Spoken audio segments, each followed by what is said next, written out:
welcome everybody to the Research Symposium. Actually, my future fellowship has now run out, which means I'm kind of finished. So this is kind of my last swan song, I think, and then someone else can take over. Just kidding. So as Lizzie mentioned, the concept of the Research Symposium really, so the aim of this is to kind of get a group of people together before the main conference and to share, I guess, the latest HF research in Australia. And the intention around that in relation to the conference theme of being human and beyond. And the intention around that really is to, I guess, inspire one another into new research areas and directions, is to generate some new collaborations, some new connections in the group, and really just to get an insight into what research is going on across Australia in the area of human factors. So hopefully it'll be a great day, and it's certainly great to see such a good turnout. As I mentioned, the conference theme, and whenever we're talking about, the intersection between humans and technology and the future of technology, I always bring up my good friend Fabio. For me, Fabio is the perfect example of where our discipline has not been involved in the design of new technologies and the intersection of new technologies and people. And so I don't know if people are aware of Fabio, but he was an assistive robot that was introduced in a supermarket chain in Scotland. And Fabio's job was to basically welcome the customers, high-five them, tell them they're great, deal with any inquiries they've got, show them where the cereal is, show them where the wine is.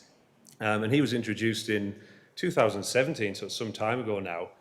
And Fabio got fired after 2 weeks, okay? And the problems with Fabio were he would kind of, you'd ask him where the wine was, and he'd kind of go over there and just point to nowhere. If you asked him to take you to somewhere, the design was so kind of clunky and slow, he'd kind of, bang into stuff and you'd take 20 minutes to get there. He actually started being highly inappropriate. So the intention was that he'd kind of make a connection with the customers. And he would actually come out with things like, "Hello, gorgeous," to the customers. So he kind of creeped the customers out. So my take on that really was there was really no HF around any of this. They didn't think about this in the design of his form. They didn't think about this in the design of his interactions with the humans. They didn't think about this in terms of how he would interact with the team in the supermarket, etc., etc. And so poor Fabio, the first robot with fanfare to work in a supermarket, was fired almost immediately. And so for me, that tells us a big story about HF and technology.